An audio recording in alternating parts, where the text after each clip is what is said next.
My friends, at the beginning of this video I wanted to share with you something beautiful from Ukraine. In this video you're seeing the combat medic Irina Tsubuk and the national instrument of Ukraine, Bandura. The video is shot in somewhere in Donetsk in the fields. Irina's team works on the first line of evacuation, closest to the front lines. They're singing a poem by one of the most famous Ukrainian poets, Slava Ukraini. The poem is called Hoping Without Hope. We all remember the time at the beginning months of war when hope was scarce. Now we have a lot more hope, and we have more than hope. Ukrainian counterattack is well underway, the advancement are slow but steady, and that gives me hope for my country's future. But now on a completely other topic, there has been a lot of careless smoking going on in Russia, and the first place we're going to zoom into to show you the results is quite far away. You would be surprised. On the other side of the Azov Sea, which is this sea right here, we zoom into the Russian city of Primorsko-Akhtarsk.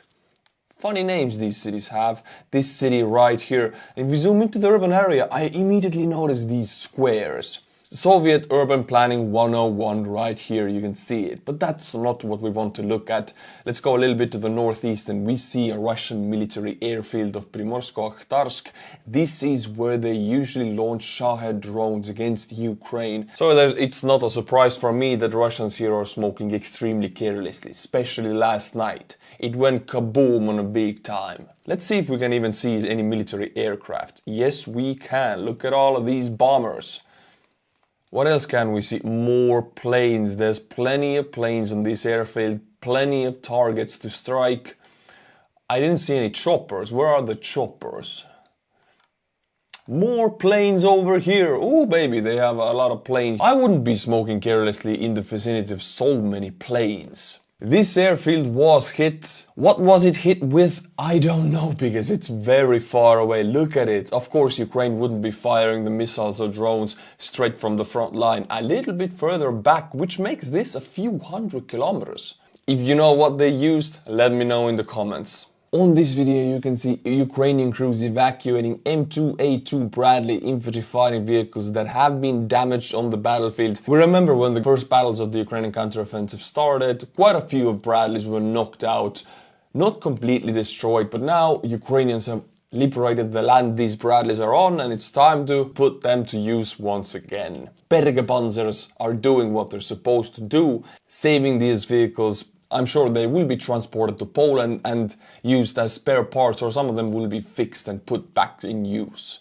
These vehicles have fulfilled one of their main purposes, which is to save the life of the crew inside, which they did. Since I have this map open, the next news, I really love it, but I'm gonna zoom into what? Latvia, yes, south from Estonia. If you don't know, this is Estonia, this is Tallinn, this is where I am right now, and we go to Latvia.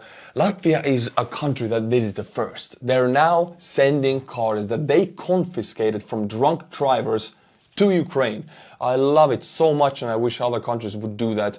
Ukrainian frontline, the soldiers, the units, they need all kind of cars. We're not only talking about pickups or infantry fighting vehicles, APCs. They need civilian cars also. Frontline units need to transport so many things that we don't even think about. They don't have enough vehicles. So if every European Union country that does it would confiscate drunk driver cars, of course we're not talking about drunk drivers who get caught for the first time. These are drunk drivers that cannot be changed for the 5th or 6th time. Their cars are taken in Latvia and transported to Ukraine. I love it so much, the idea of it, and I wish my country, Estonia, would do the same. I hope they do. Yesterday, we got news of Ukrainian fighters from the 36th Marine Brigade shooting down a Russian Ka-52 attack helicopter in the southern front. It's becoming quite rare of an occurrence. I mean, the last big Russian aviation losses happened during the Prigozhin's mutiny. They don't fly their planes or choppers close to the front lines anymore, meaning they will lose fewer choppers and planes every time they lose some. So this is a big deal. Especially it being a Ka-52. Last 2 times I've been to Ukraine, both times with operator Starsky, we visited a place near Kostomel where one of the Ka-52s were shot down and burned to pieces. I looked at it and it looked quite pathetic, burning like the rest of them. I mean, it is a good chopper, it's a very good chopper. But as soon as it flies closer than 10 kilometers to the Ukrainian front line, it will be shot down. United States President Joe Biden will take part in the NATO summit in Vilnius 11th and 12th of July. He will also visit Great Britain and Finland in his visit to Europe. Finland, Suomi mainitu, torilla tavataan. I cannot imagine President Biden in Finland. Well, my Finnish friends, show him a proper welcome. Heat your saunas and don't let him out before the vodka is gone. Also, if you can, Finnish people, push the Ukrainian into NATO policy a little bit. Of course, when Biden is drunk enough, you know, then he might accept it more. Well, anyway, I'm glad the United States President is coming, and I'm most glad about him visiting Finland. I wish he would come by Estonia while he's at it. I mean, it's so close. On this footage, you can see the queue of Russian mainland and Russian-occupied Crimea. For some reason, the security was strengthened, heightened during the last 3 days. The queue is reaching up to 10 kilometers. I mean, imagine being part of that queue. You know, there's cars in front of you for 10 clicks. Makes me feel bad for people who actually live in Crimea and they need to get to mainland Russia. I would move away, honestly. This is the goal, actually, to de-Russify Crimea, because Russia has no business in Crimea. And now, my friends, we'll do something that we haven't done at all on this channel. We're gonna take a look on the Russian Ruble to USD course, because it's very interesting in the recent weeks again. This is the 2-year chart. This is 24th of February, the war started, boom, the ruble plummeted. Then the Russian central bank spurred into action, raised the interest to high 20%, and boom, the ruble bank went back up. And also what went back up at the time was the oil and natural gas prices. Then they started slowly falling thanks to the sanctions, and then the Russian central bank removed its high interest rates to the lower ones again, and we see ruble slowly declining, and boom! We are at an all-time low, lower than before the war ruble course. The ruble is right now plummeting, deep diving, honestly, look at this chart. If we go to 1-year chart, we see it's a minus 37, almost 40% drop of ruble to USD, and now let's go to 1 month, and about a third of that drop has happened during the last month. The plummeting of ruble is increasing. They don't talk about it much anymore, but I think this is the falling price of the oil and gas. Also, this is sanctions starting to work very slowly. And thirdly, you can see that it's relatively stable here until 24th of June. It goes up a bit and boom, it plummets. Then it was the Prigozhin's mutiny that really sent the ruble into a downward spiral. So I'm telling you, we are seeing the outcomes and the effects of this Prigozhin's mutiny in the future. They're not showing themselves yet. They're gonna show themselves throughout time, and this is why we keep an eye on such not directly war-related topics. The next one I want to show you, we have actually visited before. Payments to Russia fossil fuels. Since 24th of February 2022. Altogether globally they have reached 381 billion euros in payments for fossil fuels. It's a huge, vast amount, but if we look at the charts, we see that most of it happened during the height of the prices of oil and gas. The EU imports from Russia have very steadily decreased, and now they're at an all-time low. They're not going to increase anytime soon. Let's take China. People say that China and India will be replacing EU as the main markets for Russian fossil fuels. Well, according to this chart, now China is paying 140 million per day for Russian fossil fuels. Yes, Russia exports a lot more, many times for fossil fuels into China, but the thing is, Russia owes so much money to China that they're exporting with such a discount that China actually gets it almost for free. You could say Russia is paying up its debt to China with fossil fuels, so China and India are no way close to replacing the amount the EU was paying. Let's put India on this chart. As you can see, India is paying more than they were 6 months to a year ago, but they're paying about 40 million more per day. EU was paying at one point $1 billion per day. You don't even compare these numbers. Let's take Turkey, for example. You can see that Turkey's line hasn't really changed at all much. Of course, into all three of these countries, Russia is exporting more, but they're not getting more money for it because these countries refuse to pay the EU prices. We can see the sanctions hitting very hard. And here we can see the largest importers of fossil fuels from Russia, and EU is still on the second place, but since the price ceiling on Russian oil, EU is paying a lot less. Of course, there's a lot more work to be done. What I want to say with this is sanctions are a long-term weapon. People are very hasty, people want results now, and I want results now. Ukraine needs results now, but this takes time. Look at Iran. Iran has lived under sanctions for 30 to 40 years. Their economy is in crumbles. No fast way back to where they were. This is Russia's future if these sanctions continue, because they are harsher than those implied on Iran. Recently we got news that Putin is dismantling everything connected to Prigozhin, everything connected to Wagner. Prigozhin was not only the leader of Wagner, he is actually an oligarch. He owns a media empire. He owns a catering service called Concord that caters the entire Russian army and the Kremlin. Now we get news that his media empire, which includes 5 of the biggest Russian media outlets and troll factories, are being shut down by FSB. People are getting fired by the thousands, tens of thousands actually, with no severance pay. This is Putin's attempt to grab back the initiative and the information space in his own country. But we're seeing signs of this act failing already, because recently in Russian media sphere there have come out stories of how Putin, Medvedev and the leader of Rosgvardia, Putin's loyalist unit, fled Moscow on the 25th of June. If Putin would fully control the media sphere in Russia, these stories would be quieted down, but in Russia they're all over the place. Which means Putin does not control the narrative inside Russia.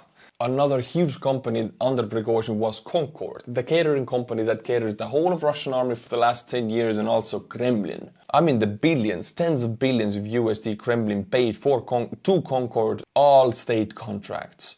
Well, the FSB is dismantling that company now. Again, firing people by tens of thousands without severance pay. This is where we get the word Putin chef, because he started getting the Kremlin's contracts by starting the catering business. Prigozhin, I mean. In every speech Putin does about Wagner, he never mentions Prigozhin. He's killing every trace of Prigozhin's existence. The only thing he hasn't done yet is liquidated him. But he has liquidated all of his assets and his image. You could say that Prigozhin is dead already. And finally, Wagner announced that for 1 month they will stop the recruiting campaign in Russia due to their soldiers being relocated to Belarus. In actuality, we have no signs of any Wagner troops being relocated to Belarus, but we do have signs of them signing contracts with the Russian Ministry of Defense. In the end, what we can read out of it is that Wagner is done. Wagner will be fully assimilated into the Russian Ministry of Defense, into some units. Maybe they will make a separate Wagner unit. But Wagner as a separate private military company in Russia is done. The recruitment centers are done. Prigozhin is done. There are rumors that the TikTok battalion leader Artur is on his deathbed, and then he released this video. Let's watch it. So we live. We are quite alive, eating bread. If anything, we got an interesting life. Life can be interesting. Yes, it can be short, so we don't know. We don't want to live long anyway. We will live short, but decently. I want to guide your attention to his looks. His face is very puffy and swollen. Some of the people in my comments have said that he might have kidney problems due to a huge drug issue that he has. He doesn't look healthy. He looks alive, but not healthy. He's with his TikTok battalion leader, Telimkanov. The rumors say that Kadyrov actually faked his death to be able to make trip into Mecca undercover. This honestly seems like a cover-up story. Honestly, it is obvious his health is not good, and he has not been very active lately. My friends, let's also take a quick look on the Russian losses of the past 24 hours. 3rd of July, 600 liquidated Russian personnel, 5 tanks, 11 armored personnel vehicles, 32 artillery systems, which again shows the Ukrainian priorities.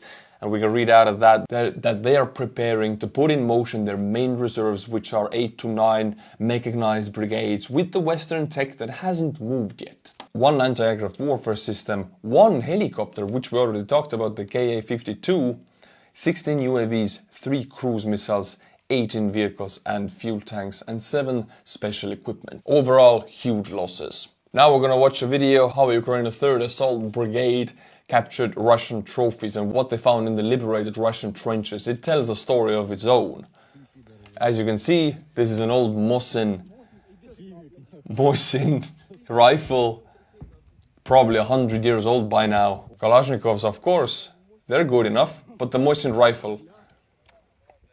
And we have seen videos how Donetsk and Luhansk People's Republic's army is using old Second World War helmets and Mosins, because they have those still in the warehouses by the thousands, and they do shoot. They do kill the same way, it's just that the effectiveness of them is lower. I mean, this belongs in a museum. Now it's time to take a look on the front line, and Ukrainian army has really started a heavy push on several axes. First of all, Bakhmut. Russian sources say that the reinforcements just arrived in Bakhmut, and they're the designed forces, the semi-special forces of Russia. The size of the reserves that just arrived is about 2 polk. Polk is a Russian army unit size, which is equivalent to company, so 2 companies worth of Russian designed forces. Well, they won't be enough to stop any kind of Ukrainian advancement, but they will be enough to make some trouble. Ukraine is pushing into Klishivka from the north, from the west and from the south, from 3 sides. And the latest change occurs on these fields right here, as you can see.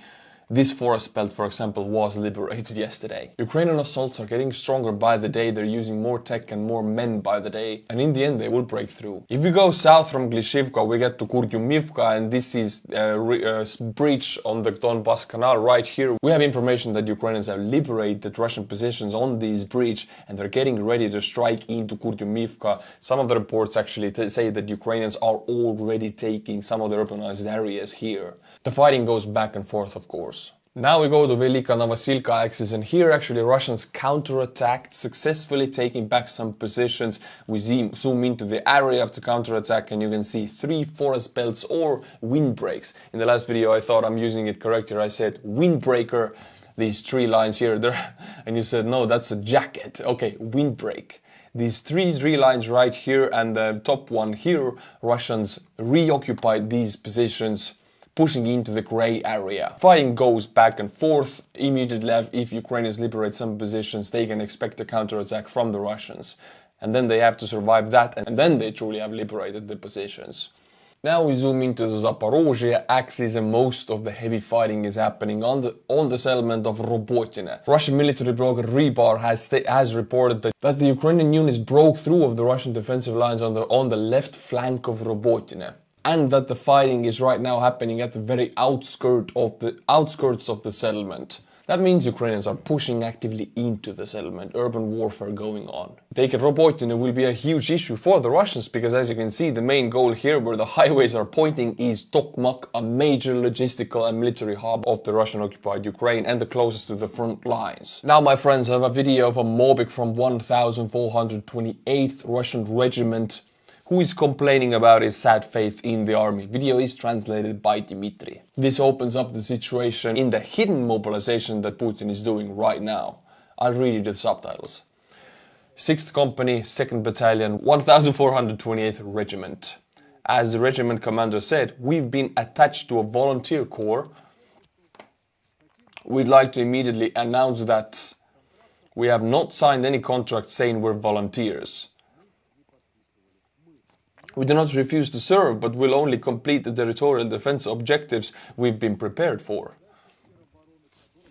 Mobic, that means mobilized, and all of the mobilized were told that they will not serve in Ukraine and they will only be doing territorial defense. And then they were immediately thrown into Bakhmut and into other meat grinders in Ukraine. They were lured in with big pay and lies, and then fed to the Ukrainians. We do not want to carry out senseless and suicidal orders.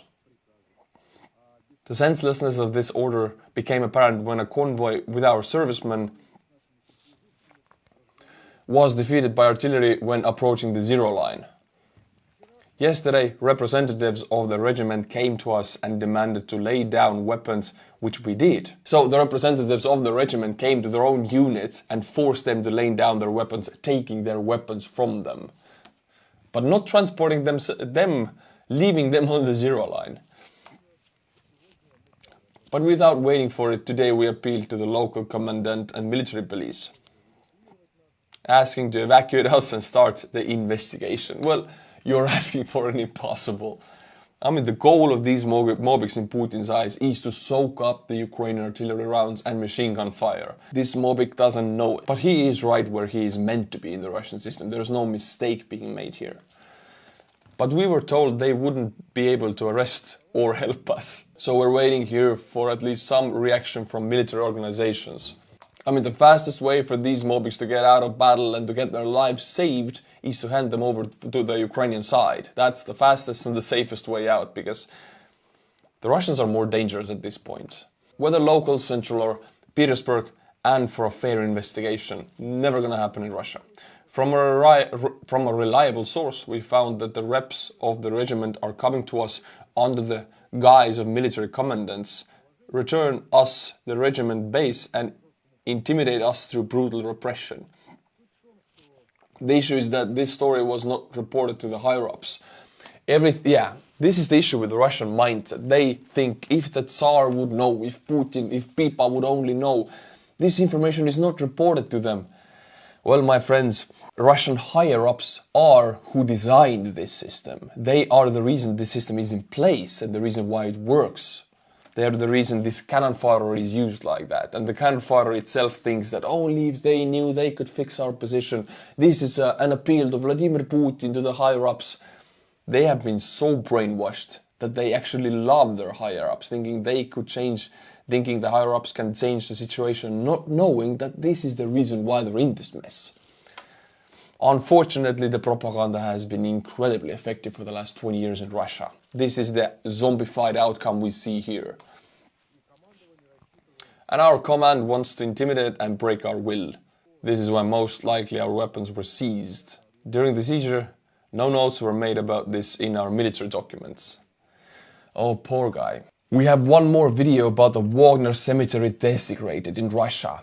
Connected to what Putin is doing to Wagner and all of Prigozhin's companies and media empires and assets, dismantling them, assuming control over them. Well, a cemetery is not an asset, but even this is going on. Terrible, just terrible. What is going on? And we see Russian flags torn from the graves. The lads have fought, the PMC flags were removed, and the Russian flags were also torn to pieces. Russian flags were cut. Who would have done it? What for? Before the PMC flags were torn off. I mean, obviously, this is probably not done by Putin's forces or Putin's orders, because the Russian flags are also desecrated. So this must be, and this is probably not going to be not done also by ultranationalists. So it might be done by local Ukrainians or local partisans or liberation movements, because Russia is a federation. After all, they have also, except for Chechnya, they have other geographical identities that wish to be independent. The Mari Republic, Ingussia, all of those. Just shows us the discord in Russia. My friends, it is time for me to butcher some patron names. On this channel, if you're new to it, I'm gonna thank the patrons who support this channel with saying their names with an impossible Estonian pronunciation. Estonian language is weird and rare, like the Finnish one, very similar. So be prepared to bleed out of your ears. And I thank the biggest patron first. Brant P. Courier, Mikhail Melzer, Tyler Stoll, Emily Nixon. Of course, the granddaughter of the President Nixon of the USA. Woohoo! Big supporters I have. Kraime Turner. Thank you to these people. If you like what I do, Patreon link is in the description below. Also, my friends, I'll guide you to my Twitter account where 3 times a day you get the most compact and relevant news about Russo-Ukrainian war. Link is in the description below, as well as my Instagram. Cool photos, videos about what I'm up to. For example, tomorrow I'm going to Ukraine. You'll be seeing my trip there. As usual, my friends, until my next video, Slava Ukraini.